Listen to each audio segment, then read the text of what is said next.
Charlotte's Web. Time for our final chapter. Chapter 22, A Warm Wind. And so Wilbur came home to his beloved manure pile in the barn cellar.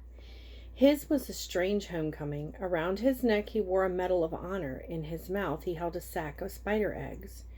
There is no place like home, Wilbur thought, as he placed Charlotte's 514 unborn children carefully in a safe corner. The barn smelled good. His friends, the sheep and the geese, were glad to see him back. The geese gave him a noisy welcome. Congratulations, they cried. Nice work. Mr. Zuckerman took the medal from Wilbur's neck and hung it on a nail over the pig pen where visitors could examine it. Wilbur himself could look at it whenever he wanted to. In the days that followed, he was happy. He grew to a great size. He no longer worried about being killed, for he knew that Mr. Zuckerman would keep him as long as he lived. Wilbur often thought of Charlotte. A few strands of her old web still hung in the doorway.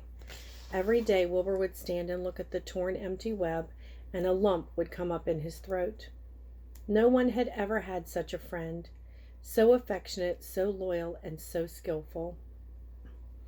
The autumn days grew shorter. Lurvy brought the squashes and pumpkins in from the garden and piled them on the barn floor, where they wouldn't get nipped on frosty nights. The maples and birches turned bright color, and the wind shook them, and they dropped their leaves one by one to the ground. Under the wild apple trees in the pasture, the red little apples lay thick on the ground, and the sheep gnawed them, and the geese gnawed them, and the foxes came at night and sniffed them. One evening, just before Christmas, snow began falling. It covered the house and the barn and the fields and the woods. Wilbur had never seen snow before. When morning came, he went out and plowed the drifts in the yard for the fun of it. Fern and Avery arrived, dragging a sled. They coasted down the lane and out onto the frozen pond in the pasture. Coasting is the most fun there is, said Avery. The most fun there is, retorted Fern, is when the Ferris wheel stops and Henry and I are in the top car and Henry makes the car swing and we can see everything for miles and miles and miles. Goodness, you are still thinking about that old Ferris wheel, said Avery in disgust. The fair was weeks and weeks and weeks ago. I think about it all the time, said Fern, picking snow from her ear. Typically the fair would be around September, and this is December. I think about it all the time, said Fern, picking snow from her ear. After Christmas, the thermometer dropped to 10 below zero. Cold settled in on the world. The pasture was bleak and frozen. The cows stayed in the barn all the time now, except on sunny mornings when they went out and stood in the barnyard in the lee of the straw pile. The sheep stayed near the barn, too, for protection.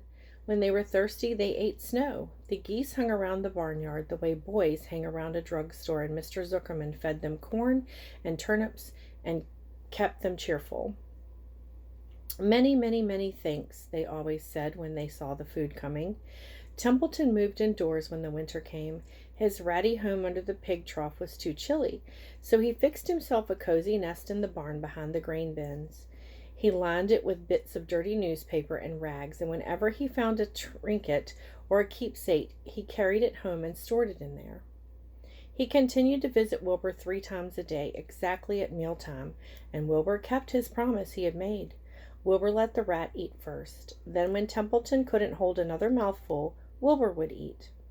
As a result of overeating, Templeton grew bigger and fatter than any rat you had ever seen. He was gigantic. He was as big as a young woodchuck. The old sheep spoke to him about his size one day. You would live longer, said the old sheep, if you ate less. Who wants to live forever, sneered the rat. I am naturally a heavy eater, and I get untold satisfaction from the pleasures of the feast. He patted his stomach, grinned at the sheep, and crept under the stairs to lie down. All winter, Wilbur watched over Charlotte's egg sack as though he were guarding his own children. Look how fat Templeton is. He had scooped out a special place in the manure for the sack, next to the board fence. On very cold nights, he lay so that his breath would be warm for it. Isn't that sweet? For Wilbur, nothing in life was so important as this small round object. Nothing else mattered. Patiently he waited the end of winter and the coming of the little spiders. Life is always rich and steady time when you are waiting for something to happen or to hatch. The winter ended at last. I heard the frogs today, said the old sheep one evening. Listen, you can hear them now. So last chapter I asked you why it had said what it said about the frogs, and it's because frogs hibernate at the bottom of the ponds and rivers and streams during the winter. They actually go down and burrow into the mud and freeze and hibernate. And then when everything thaws out, they're able to just come right back up. Wilbur stood still and cocked his ears. From the pond, in a shrill chorus, came the voices of hundreds of little frogs. Springtime, said the old sheep thoughtfully. Another spring. As she walked away, Wilbur saw a new lamb following her. It was only a few hours old. The snows melted and ran away. The streams and ditches bubbled and chattered with rushing water. Don't you love that figurative language, those delicious words? I call them delicious, because they appeal to our ears as cake would appeal to our tongue. Let's read that again. The snows melted and ran away. The streams and ditches bubbled and chattered with rushing water. A sparrow with a streaky breast arrived and sang. The light strengthened, the mornings came sooner. Almost every morning there was another new lamb in the sheepfold. The goose was sitting on 9 eggs. The sky seemed wider and warm wind blew. The last remaining strands of Charlotte's old web floated away and vanished. One fine sunny morning after breakfast, Wilbur stood watching his precious sack. He wasn't thinking of anything much. As he stood there, he noticed something move. He stepped closer and stared. A tiny spider crawled from the sack. It was no bigger than a grain of sand, no bigger than the head of a pin. Its body was gray with a black stripe underneath. Its legs were gray and tan. It looked just like Charlotte. Wilbur trembled all over when he saw it. The little spider waved at him. Then Wilbur looked more closely.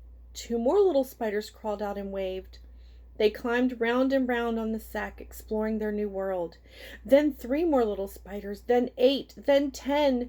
Charlotte's children were here at last. Wilbur's heart pounded. He began to squeal. Then he raced in circles, kicking manure into the air. Then he turned a backflip.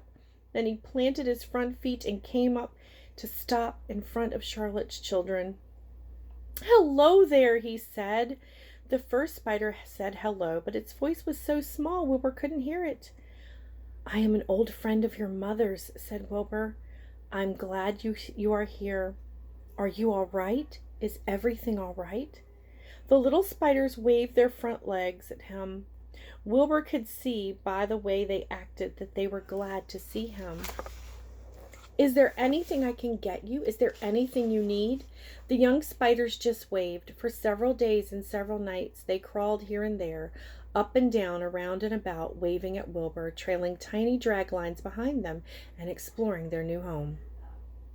There were dozens and dozens of them. Wilbur couldn't count them, but he knew he had a great many new friends. They grew quite rapidly. Soon each was as big as a BB shot. They made tiny webs near the sack. Then came a quiet morning when Mr. Zuckerman opened the door on the north side. A warm draft of rising air blew softly through the barn cellar.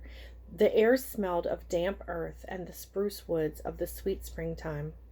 The baby spiders felt the warm updraft. One spider climbed to the top of the fence. Then it did something that came as a great surprise to Wilbur. The spider stood on its head, pointed its spinnerets in the air, and let loose a cloud of fine silk. The silk formed a balloon. As Wilbur watched, the spider let go of the fence and rose into the air. "Goodbye," it said as it sailed through the doorway. "Wait a minute," screamed Wilbur. "Where do you think you're going?" But the spider was already out of sight. Then another baby spider crawled to the top of the fence, stood on its head, made a balloon, and sailed away. Then another, then another. The air was filled with tiny balloons, each balloon carrying a spider. Wilbur was frantic. Charlotte's babies were disappearing at a great rate. "Come back, children," he cried. "Goodbye," they called. "Goodbye, goodbye." At last, one little spider took time enough to stop and talk to Wilbur before making its balloon. "We're leaving here on the warm updraft. This is our moment for setting forth. We are astronauts, and we are going into the world to make webs of our own." "But where?" asked Spider. "Wherever the wind takes us. High, low, near, far, east, west, north, south. We take to the breeze. We go as we please." "Are all of you going?" asked Wilbur. "You can't all go. I would be left alone with no friends. Your mother wouldn't want that to happen, I'm sure." The air was now so full of balloonists that the barn cellar looked almost as though a mist had gathered. Balloons by the dozens were rising, circling, and drifting away through the door, sailing off on the gentle winds.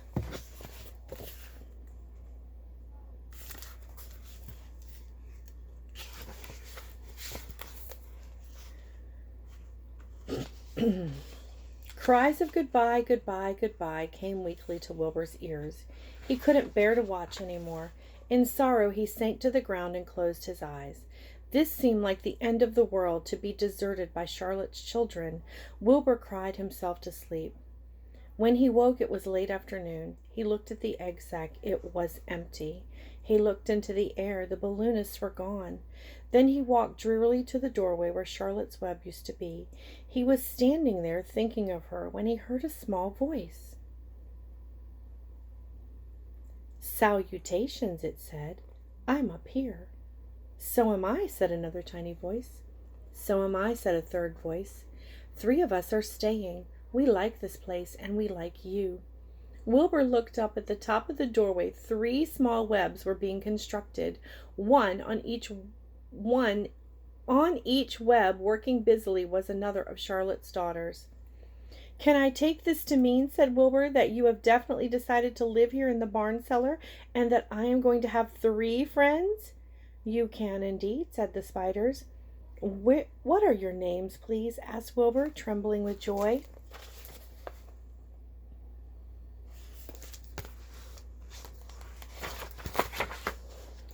"I'll tell you my name," replied the first spider, "if you tell me why you are trembling." "I'm trembling with joy," said Wilbur. "Then that is my name. My name is Joy," said the first spider. "What was my mother's middle initial?" asked the second spider. "A," said Wilbur. "Then my name is Arenia," said the second spider. "How about me?" asked the third spider. "Will you just pick out a nice, sensible name for me? Something not too long, not too fancy, and not too dumb." Wilbur thought hard. "Nellie," he suggested. "Fine, I like that very much," said the third spider. "You may call me Nellie." She daintily fastened her orb line to the next spoke of the web. Wilbur's heart brimmed with happiness. He felt that he should make a short speech on this very important occasion. "Joy, Arania, Nellie," he began, "welcome to the barn cellar. You have chosen a hallowed doorway from which to string your webs. I think it is only fair to tell you that I was devoted to your mother. I owe my very life to her. She was brilliant, beautiful, and loyal to the end. I shall always treasure her memory. To you, her daughters, I pledge my friendship forever and ever." "I pledge mine," said Joy. "I do too," said Arania. "And so do I," said Nellie, who had just managed to catch a small gnat. It was a happy day for Wilbur, and many more happy, tranquil days followed. As time went on, and the months and years came and went, he was never without friends. Fern did not come regularly to the barn any more. She was growing up, and was careful to avoid childish things, like sitting on a milk stool near a pig pen. But Charlotte's children and grandchildren and great-grandchildren, year after year, lived in the doorway. Each spring there were new little spiders hatching out to take the place of the old. Most of them sailed away on their balloons, but always 2 or 3 stayed to set up housekeeping in the doorway. Mr. Zuckerman took fine care of Wilbur all the rest of his days.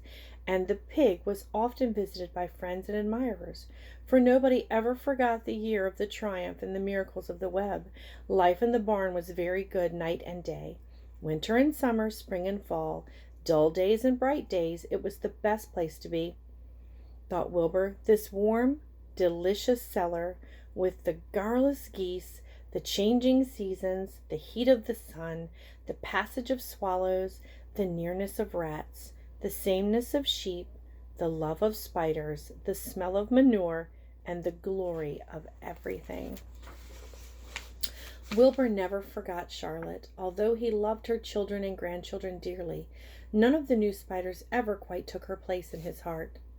She was in a class all by herself. It is not often that someone comes along who is a true friend and a good writer. Charlotte was both. So after I read this book the first time, I never looked at spiders the same way. For sure, there are still poisonous spiders out there. But for me, if they're outside, then they are precious creatures that God has given us, and I let them be because they have a purpose. Now, if they come into my house, and they might be a poisonous spider, like a brown recluse or something, then they must go. But if they're outside, I leave them be. So I hope you guys have a new appreciation for spiders and for pigs and for everything. I love you. I hope you enjoyed.